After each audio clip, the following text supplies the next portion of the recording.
I'm Peter McColl and I'm the Scottish Green Party's candidate for Edinburgh East in the 2015 general election. I think we've got some really interesting ideas, I think we've got an interesting approach to politics, and I think that's the difference that we're hoping to make to this election. When you look at what Caroline Lucas has achieved in her 5 years as an MP, that's made a huge difference to British politics, and I think we can go some way to making some of the same difference.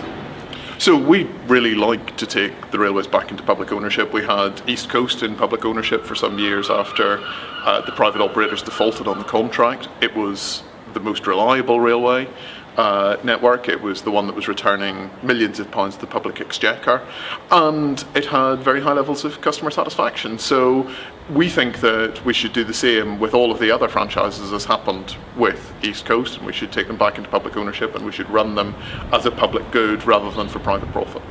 Edinburgh East is a constituency that I think could really benefit from looking at the way in which energy is generated within the constituency. I'd like to see more renewables, I'd like to see a big increase in community renewables. One of the things I've been involved in is trying to get a community wind turbine in Edinburgh East, and that's not something that we've been able to do in Edinburgh East. I think we need to look at the ways in which we can start generating the energy that we need in Edinburgh,